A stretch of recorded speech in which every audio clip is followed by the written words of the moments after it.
Hello friends, welcome to খেল দুনিয়া। আগামী রোববার মোহনবাগান উড়িষ্যার বিরুদ্ধে সেকেন্ড লেগের সেমিফাইনালে মাঠে নামবে। তো সেই ম্যাচে নামার আগে আবারও কিন্তু মোহনবাগান শিবিরে একটা সংশয় দেখা দিয়েছে, সেটা হচ্ছে সাহাল আব্দুল সামাদকে নিয়ে।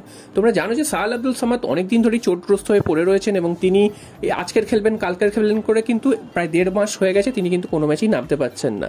তো এখন যেটা শোনা যাচ্ছিল লাস্ট কয়েকদিন ধরে সেটা হচ্ছে তিনি সুস্থ হয়ে গেছেন এবং যে কোনো ম্যাচেই তাকে কিন্তু নামানো হতে পারে বা ফার্স্ট 11-এ তিনি থাকবেন। তবে এখনও অবধি কোনো ম্যাচেও কিন্তু আমরা দেখতে পাইনি সাহাল আব্দুল সামাদকে ফার্স্ট 11-এ। তবে এই লাস্ট 2-1 দিনের মধ্যে শোনা গিয়েছিল যে সেকেন্ড লেগের সেমিফাইনালে তিনি কিন্তু মাঠে নামবেন এবং ফার্স্ট 11-এ থাকবেন। তবে আজকের আবার হঠাৎ করে হাওয়াজ জানিয়েছেন যে সাহাল আব্দুল সামাদ সুস্থ হচ্ছেন ঠিকই, তবে তিনি সেকেন্ড সেমিফাইনালে খেলার মতন অবস্থা এখনও নেই এবং তিনি কিন্তু খেলার মতন অবস্থাতেই এখনও নেই। যদি মোহনবাগান ফাইনালে ওঠে সেক্ষেত্রে তাকে হয়তো পাওয়া যেতে পারে। তো 2 দিন আগেও যেখানে বলা হচ্ছিল কোচের তরফ থেকে বা ম্যানেজমেন্টের তরফ থেকে যে সাহাল আব্দুল সামাদ পুরোপুরি সুস্থ, যে কোনো দিন প্রথমে একাদশে দেখা যেতে পারে, তো হঠাৎ আবার কি হলো যে তাকে এখন বলতে হচ্ছে যে এখনো খেলার মতন পরিস্থিতিতে আসেনি। তো সেটা নিয়ে কিন্তু একটা সংশয় তৈরি হয়েছে মোহনবাগান ক্লাবের ভেতর এবং সমর্থকদের মধ্যেও। তো সাহাল আব্দুল সামাদের প্রয়োজনীয়তাটা কিন্তু এখানে প্রচন্ড দরকারি, কারণ মোহনবাগানের মাঝমাঠ কিন্তু আগের দিন একদমই খেলতে পারেনি, পুরোটাই ফ্লপ ছিল।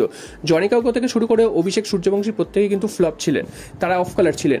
তো সাহাল আব্দুল সামাদের মতো এরকম একজন ফুটবলার তিনি যদি মাঝমাঠে থাকেন তাহলে কিন্তু মোহনবাগানের মাঝমাঠটা আরো শক্তিশালী হয়। যেখানে উড়িষ্যার মতন দল খেলছে তাদের মাঝমাঠটা কিন্তু যথেষ্ট শক্তিশালী এবং আমরা আগের ম্যাচে দেখছিলাম যে প্রত্যেকবার মাঝমাঠে কিন্তু টেক্কা দিচ্ছিল উড়িষ্যা এবং তারপরেই কিন্তু সেই মাঝমাঠ থেকে আক্রমণগুলো তৈরি হয়, মোহনবাগান ডিফেন্সে আছড়ে পড়ছিল।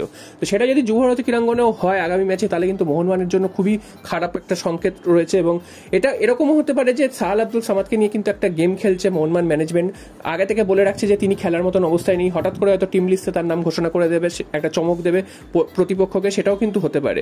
তবে এই মুহূর্তে যে নিউজটা উঠে এসেছে তিনি যেটা জানা যাচ্ছে সেটা হচ্ছে সাহাল আব্দুল সামাদ তিনি কিন্তু খেলার মতন অবস্থায় নেই।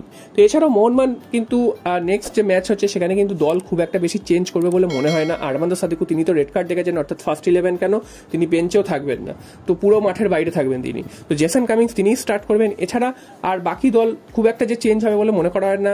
এবং দীপক টাংরিকে আমরা দেখতে পারি অনিরুদ্ধ থাপার জায়গায়, কারণ দীপক টাংরির আগের দিন প্রচন্ড প্রয়োজন ছিল, অনিরুদ্ধ থাপার জায়গায় দীপক টাংরিকে কিন্তু আমরা ফার্স্ট থেকে দেখতে পারি। এছাড়া জনি কাউকে যেমন খেলবেন, দিমিত্রি পেটাডস থাকবেন, দুটো উইং দিয়ে লিস্টন মানবীর থাকবেন, আর মাঝখানে অভিষেক সূর্যবংশীকে আমরা দেখতে পারি যদি না সাহাল আব্দুল সামাদ তিনি মাঠে নামেন। এবং ডিফেন্সও কিন্তু আনচেঞ্জড থাকবে, সেখানে হেক্টর ইউসতে, সুভাশিস বোস এবং আনোয়ার আলী থাকবেন এবং গোলে কিন্তু বিশাল কাইত থাকবেন। এই হচ্ছে উড়িষ্যার বিরুদ্ধে মোহনবাগানের সম্ভাব্য প্রথম একাদশ, যদি না বড়সড় কোনো চমক দেয় হাওয়াজ।